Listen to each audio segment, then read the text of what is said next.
ടോളിന്റെ പേരിൽ തൃശൂർ പാലിയേക്കരയിൽ നടന്നു വന്നിരുന്ന പകൽക്കൊള്ളയ്ക്ക് സുപ്രീം കോടതി കൂടി തടയിട്ടിരിക്കുകയാണ്. 14 വർഷമായി തുടരുന്ന ടോൾ പിരിവിലൂടെ റോഡ് നിർമ്മാണത്തിനായി ചിലവഴിച്ചുവെന്ന് അവകാശപ്പെടുന്ന തുകയുടെ 10 ഇരട്ടിയോളം കൊയ്തെടുത്തിട്ടുണ്ട് ദേശീയപാത അതോറിറ്റിയും കരാർ കമ്പനിയും. എന്നിട്ടും റോഡിലൂടെ യാത്ര ചെയ്യുന്ന ജനങ്ങൾക്ക് അടിസ്ഥാനമായി ലഭിക്കേണ്ട സൗകര്യങ്ങൾ പോലും ഒരുക്കാത്തതിനെ കണക്കറ്റി വിമർശിച്ചിരിക്കുകയാണ് കോടതി. കണ്ടം വഴി ഓടിക്കുക എന്നൊക്കെ സോഷ്യൽ മീഡിയ നടത്തുന്ന പ്രയോഗം അക്ഷരാർത്ഥത്തിൽ നടപ്പാക്കുകയായിരുന്നു ഹൈക്കോടതിയും സുപ്രീം കോടതിയും. ദേശീയപാത അതോറിറ്റിയെ കണക്കറ്റി വിമർശിക്കുകയും ചെയ്തു കോടതി. ജനങ്ങളുടെ നല്ല യാത്ര, നല്ല റോഡ് എന്ന അവകാശത്തിനായി കോൺഗ്രസ് നേതാക്കൾ നടത്തിയ നിയമ പോരാട്ടമാണ് ഒടുവിൽ വിജയത്തിന്റെ വഴിയിലെത്തിയത് എന്നതും ഇവിടെ എടുത്തു പറയേണ്ട കാര്യമാണ്. വളരെ തെറ്റാണ്, തെണ്ടിത്തരമാണ് ഇവർ ചെയ്തുകൊണ്ടിരിക്കുന്നത്. റോഡ് മുഴുവൻ ബ്ലോക്കാ. എത്ര രൂപയുടെ ഡാമേജ് ഒരു ദിവസം വണ്ടിക്ക് വരുന്നുണ്ട്, സമയനഷ്ടം. ഇതൊന്നും ഇവർക്ക് ബാധകമല്ല. സാധാരണക്കാർക്ക് ഇതൊന്നും പറയാനോ ചെയ്യാനോ പറ്റില്ല. എന്തെങ്കിലും പറഞ്ഞു കഴിഞ്ഞാൽ നമ്മുടെ മേത്ത് വെക്കിട്ടറില്ലാണ്ട് യാതൊരു കാര്യമില്ല.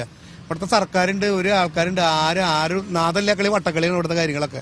എന്താണ് സത്യത്തിൽ പാലിയേക്കരയിൽ സംഭവിച്ചത്?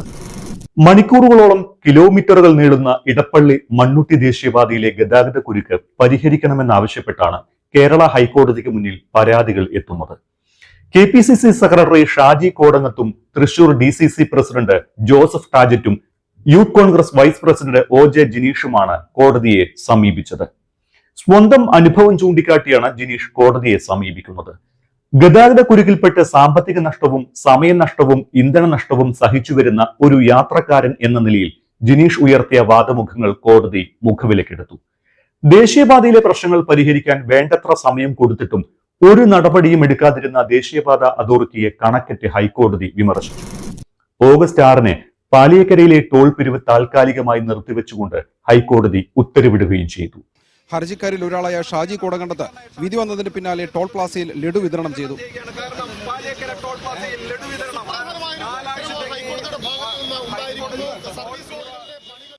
അന്ന് ഹൈക്കോടതി തന്നെ വ്യക്തമായ ചില നിരീക്ഷണങ്ങൾ നടത്തി.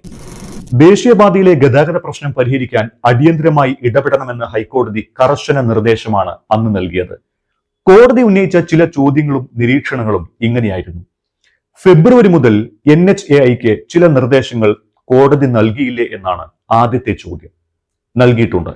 എന്നിട്ടും എന്തുകൊണ്ട് അവ പാലിക്കപ്പെട്ടില്ല? ഗതാഗത പ്രശ്നം പരിഹരിക്കാൻ ഒരു നടപടിയും എടുത്തതുമില്ല. ടോൾ നൽകിയാൽ അതിനനുസൃതമായ മൂല്യം ഗുണഭോക്താക്കൾക്ക് നൽകേണ്ടതല്ലേ? പക്ഷേ അത് നൽകിയിട്ടേയില്ല. യാത്രക്കാരുടെ അവകാശം ഉറപ്പുവരുത്താതെ എങ്ങനെയാണ് ടോൾ പിരിക്കുക എന്നൊരു ചോദ്യം കൂടി ഉയരുന്നുണ്ട്.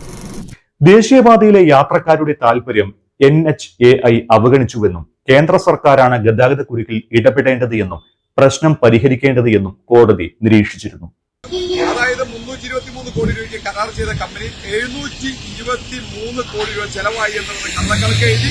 ഇപ്പോൾ 1700 കോടി രൂപ കളക്ട് ചെയ്തിട്ടും അവർ അമിതമായ ലാഭം കിട്ടിയിട്ട് അവർ ടോൾ പിരിവ് നടത്താൻ, അതുകൊണ്ടാണ് നിർത്താൻ ആവശ്യപ്പെട്ടത്. മാത്രമല്ല 2026 വരെയാണ് ഇവർക്ക് ടോളുള്ളത്. അത് 28 വരെ എക്സ്റ്റെൻഡ് ചെയ്ത് കൊടുത്തു നമ്മൾ കോടതിയിൽ ചാലഞ്ച് ചെയ്തിട്ടുണ്ട്. ഇത്രയും തിരിച്ചടി ഹൈക്കോടതിയിൽ തന്നെ നേരിട്ടിട്ടും ഗതാഗത കുരുക്ക് എന്ന രൂക്ഷമായ പ്രശ്നം അതേപടി നിലനിർത്തിക്കൊണ്ടാണ് ദേശീയപാത അതോറിറ്റി സുപ്രീം കോടതിയിലെത്തുന്നത്. എന്നാൽ അവിടെയും വലിയ രീതിയിലുള്ള തിരിച്ചടി അവർക്ക് നേരിട്ടു. ജനങ്ങളുടെ അടിസ്ഥാന അവകാശം പോലും നടത്തി കൊടുക്കാത്തവരുടെ ഹർജി ചവറ്റുകൊട്ടയിൽ എറിയുകയാണ് കോടതി ചെയ്തത്. ഗതാഗത കുരുക്കിന് പരിഹാരം കാണാൻ മുൻപ് പലകുറി സമയം അനുവദിച്ചിട്ടും അന്നൊന്നും ഒന്നും ചെയ്യാതെ 4 ആഴ്ച പിന്നെയും അനുവദിച്ചപ്പോൾ വീണ്ടും ദേശീയപാത അതോറിറ്റി സമയം നീട്ടി ചോദിച്ചപ്പോഴായിരുന്നു ഹൈക്കോടതി അപ്പീലെടുത്ത് തോട്ടിൽ കളഞ്ഞ് പോയി പണി ചെയ്യാൻ ദേശീയപാത അതോറിറ്റിയോട് നിർദ്ദേശിച്ചത്.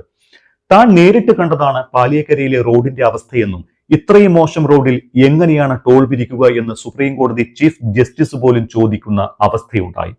1 മണിക്കൂർ എടുക്കേണ്ട യാത്രയ്ക്ക് 12 മണിക്കൂർ എടുക്കുന്നത് എങ്ങനെയാണ് അംഗീകരിക്കാനാകുക എന്നാണ് കോടതി ചോദിച്ചത്. സുരക്ഷിതമായി യാത്ര ചെയ്യാനുള്ള ജനങ്ങളുടെ അവകാശത്തെ തകർത്ത് തരിപ്പണമാക്കിയ ദേശീയപാത അതോറിറ്റിക്കും നിർമ്മാണ കമ്പനിക്കും കിട്ടിയ കനത്ത തിരിച്ചടിയാണ് സുപ്രീം കോടതി വിധിയെ വിലയിരുത്തേണ്ടത്. വേണ്ട മുൻകരുതലൊന്നും എടുക്കാതെ നിർമ്മാണ കമ്പനി നടത്തിയ തട്ടിക്കൂട്ട് നിർമ്മാണമാണ് ഈ പാതയിൽ ഗതാഗത കുരുക്ക് രൂക്ഷമാക്കിയത്. ഘട്ടം ഘട്ടമായി അടിപ്പാതയോ മേൽപ്പാലങ്ങളോ നിർമ്മിക്കണമെന്ന പ്രാഥമിക ധാരണ പോലും ദേശീയപാത അതോറിറ്റി പാലിച്ചില്ല. രാത്രിയെന്നോ പകലെന്നോ ഇല്ലാതെ കിലോമീറ്ററുകൾ പിന്നിടുന്ന ഗതാഗത കുരുക്കിന് എന്ത് ചെയ്തുവെന്ന ചോദ്യത്തിനും ആർക്കും ഉത്തരമില്ല. എന്നിട്ടും ഗതാഗത കുരുക്കില്ല എന്ന് സ്ഥാപിക്കാനും വീഴ്ചകൾ മറയ്ക്കാനുമാണ് ദേശീയപാത അതോറിറ്റി ശ്രമിച്ചത്. പക്ഷേ നിർമ്മാണം എന്ന പേരിൽ ഇവിടെ ചെയ്തു കൂട്ടിയിരിക്കുന്ന കാട്ടുകൊള്ള കോടതിക്ക് ബോധ്യമായതോടെ കരാർ കമ്പനിയുടെ വാദങ്ങളെല്ലാം അസ്ഥാനത്താകുകയായിരുന്നു. ഉത്തരവ് നല്ല കാര്യമാണ്. ഇത് നിർത്തിയിട്ട് ടോൾ ആവശ്യമില്ലാത്തൊരു പിരിവാണെന്നാണ് എൻ്റെ അഭിപ്രായം. യാത്ര ചെയ്യാൻ പറ്റാത്തൊരവസ്ഥയാണ്. ഞങ്ങളിപ്പോൾ 2-3-4-5 കിലോമീറ്റർ കറക്കി പോലീസ് അവിടെ നിന്ന് തിരിച്ചു വിടുമായിരുന്നു. വളരെ മോശം. ഞങ്ങൾ സ്ഥിരം യാത്ര ചെയ്യുന്നതാണ്. എന്നും മര്യാദയ്ക്ക് ടാറും ചെയ്യില്ല. കുഴികളിൽ കുറേശ്ശെ മെറ്റലിട്ട് അങ്ങോട്ട് പോകും. ഞങ്ങൾക്ക് ജനങ്ങൾക്ക് ഞങ്ങളൊരു നാട്ടുകാരാണ്, എല്ലാവർക്കും വലിയ ബുദ്ധിമുട്ടാണ്. വളരെ മോശമാണ്. നമ്മുടെ കാശ് വാങ്ങിക്കൽ മാത്രമേ ഉള്ളൂ. നമുക്കൊരു ഉപയോഗപ്രദമായ കാര്യങ്ങളൊന്നും ചെയ്യില്ല. ഇവർ എന്തെങ്കിലും ചെയ്യാൻ പറ്റുന്നത് ചെയ്യാം. ദേശീയപാതയിൽ പണി തുടങ്ങിയപ്പോൾ തന്നെ നാട്ടുകാരും ജനപ്രതിനിധികളുമെല്ലാം ഇതുമായി ബന്ധപ്പെട്ട് പങ്കുവച്ച ആശങ്കകളെല്ലാം വെള്ളത്തിലായി. എല്ലാം പരിഗണിക്കാമെന്ന് പറഞ്ഞ് ജനങ്ങളെ സോപ്പിട്ട് ദേശീയപാത അതോറിറ്റിയും നിർമ്മാണ കമ്പനിയും പണിയും തുടങ്ങി. പക്ഷേ അതിന്റെ ബാക്കി അനുഭവിച്ചതെല്ലാം നാട്ടുകാരായിരുന്നു. യോഗങ്ങൾ മാരത്തണായി നടന്നുവെങ്കിലും ഫലമുണ്ടായില്ല. ഗതാഗത കുരുക്ക് അനുദിനം വർദ്ധിച്ചു. ആദ്യം ചെറുതായിരുന്നത് പിന്നീട് ദീർഘിച്ച് മണിക്കൂറുകളും കിലോമീറ്ററുകളും പിന്നിട്ടു. സഹികെട്ടതോടെയാണ് കോൺഗ്രസ് നേതാക്കളായ ജോസഫ് ടാജറ്റും ഷാജിയും ജിനീഷും കോടതിയിലെത്തിയത്. തട്ടിക്കൂട്ടി നിർമ്മിച്ച സർവീസ് റോഡുകൾ, വാഹനങ്ങൾ വഴിതിരിച്ചു വിടുവാനുള്ള സമാന്തര റോഡുകൾ നവീകരിച്ചില്ല. പേരാമ്പ്ര, മുരിങ്ങൂർ, ചിറങ്ങര തുടങ്ങിയ അടിപ്പാത നിർമ്മാണ മേഖലകളിൽ സുരക്ഷാ മുൻകരുതലുകൾ സ്വീകരിച്ചില്ല. സർവീസ് റോഡിൽ നിലവിലുള്ള വൈദ്യുതി തൂണുകളെല്ലാം മാറ്റിയില്ല. മെയിൻ റോഡുകളിൽ നിന്ന് സർവീസ് റോഡുകളിലേക്ക് പ്രവേശിക്കുന്ന സ്ഥലങ്ങളിൽ വീതി കൂട്ടി റോഡിന്റെ ഉയരം ക്രമീകരിച്ചില്ല. അങ്ങനെ പരാതികളുടെ കൂമ്പാരമായിരുന്നു കോടതിയിൽ. എനിക്ക് മനസ്സിലാവുന്നത് ഈ സംസ്ഥാന സർക്കാർ ഈ കരാർ കമ്പനിക്ക് ഒത്താശ ചെയ്തു കൊടുക്കുകയാണെന്ന് നമ്മൾ സംശയിച്ചാൽ അതിനെ കുറ്റം പറയാൻ പറ്റില്ല. അത്രയ്ക്കും രൂക്ഷമായ ഗതാഗത പ്രശ്നമാണ് ഇവിടെയുള്ളത്. കേന്ദ്ര സംസ്ഥാന സർക്കാരുകൾ ശക്തമായി ഇടപെടൽ നടത്തിയിട്ടില്ല. മാത്രമല്ല തൃശൂർ MP കേന്ദ്രമന്ത്രിയാണ്. അദ്ദേഹത്തിന് ശക്തമായ ഇടപെടൽ നടത്താമായിരുന്നു. അദ്ദേഹം ഇത് അറിഞ്ഞില്ല എന്ന ഭാവത്തിലാണ് നടക്കുന്നത്. 323 കോടി രൂപയ്ക്ക് കരാറെടുത്ത ജോലി പിന്നീട് 723 കോടി രൂപയുടെ കള്ളക്കണക്ക് എഴുതി വെച്ചാണ് പിരിവ് തുടങ്ങിയത് എന്നാണ് ഷാജി കോടങ്ങത്ത് പറയുന്നത്. ടോൾ പിരിവ് തുടങ്ങിയ 2011 ഫെബ്രുവരി മുതൽ ഇതുവരെ നടത്തിയ പിരിവിലൂടെ ഏതാണ്ട് 1700 കോടിക്കകത്ത് തുക പിരിച്ചെടുത്തിട്ടുമുണ്ട്. പക്ഷേ റോഡ് മാത്രം നന്നാക്കിയില്ല. ഇത്രയും ദുരിതമുണ്ടാക്കിയിട്ടും കരാർ കമ്പനിക്ക് മനസാക്ഷിയില്ല എന്നാണ് ഷാജി പറയുന്നത്. ഒരുപാട് ആളുകളുടെ കഷ്ടപ്പാടിൽ കോടതി ഇടപെട്ടത് സന്തോഷം നൽകുന്ന കാര്യമാണ് എന്നും അദ്ദേഹം പറയുന്നു. സമയനഷ്ടവും ഇന്ധന നഷ്ടവും സാമ്പത്തിക നഷ്ടവും സഹിച്ചു വരുന്ന ഒരു യാത്രക്കാരൻ എന്ന നിലയിലാണ് ഹൈക്കോടതിയെ സമീപിച്ചത് എന്ന് ജിനീഷ് പറയുന്നുണ്ട്. അതിരൂക്ഷമായ ഗതാഗത കുരുക്കാണ് ജനങ്ങൾക്ക് അനുഭവപ്പെടുന്നത്. കറുകുറ്റി മുതൽ ടോൾ പ്ലാസ വരെ 4 ഇടങ്ങളിൽ മണിക്കൂറുകൾ നീളുന്ന കുരുക്ക്. ഇതിനുശേഷം ടോൾ പ്ലാസയിലേക്ക് എത്തുമ്പോൾ അവിടെയും നീണ്ട നിര നിന്ന് പണം കൊടുത്ത് ടോൾ ബൂത്ത് കടക്കണം. ഇത് നീതീകരിക്കാവുന്നതല്ല. അതുകൊണ്ടാണ് നിർമ്മാണം നടക്കുന്ന ഘട്ടത്തിൽ ജനങ്ങളിൽ നിന്ന് ടോൾ ഈടാക്കുന്നത് നിർത്തിവെക്കണമെന്നാവശ്യപ്പെട്ട് കോടതിയിലെത്തിയത് എന്ന് അദ്ദേഹം പറയുന്നു.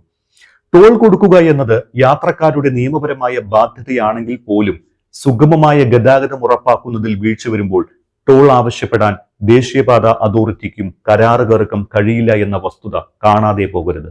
വാഹനങ്ങൾ തിരിച്ചുവിടുന്ന സർവീസ് റോഡുകൾ ദിവസവും പരിശോധിച്ച് സഞ്ചാരയോഗ്യമാക്കണം. മുരിങ്ങൂരിൽ ഗതാഗതം സുഗമമാക്കാൻ പഞ്ചായത്ത് റോഡുകളുടെ അറ്റകുറ്റപ്പണി നടത്തണം. ആമ്പല്ലൂരിൽ നിന്ന് ടോൾ പ്ലാസ വരെയുള്ള ഭാഗത്തെ സർവീസ് റോഡിന്റെയും മറ്റു റോഡുകളുടെയും അറ്റകുറ്റപ്പണി നടത്തണം. മുരിങ്ങൂരിലെ ഗതാഗത കുരുക്ക് ഒഴിവാക്കാൻ കാറുകൾ അടക്കമുള്ള ചെറുവാഹനങ്ങൾ തിരിച്ചുവിടണം എന്നീ നിർദ്ദേശങ്ങൾ കൂടി കോടതി NHAയ്ക്ക് നൽകിയിട്ടുമുണ്ട്.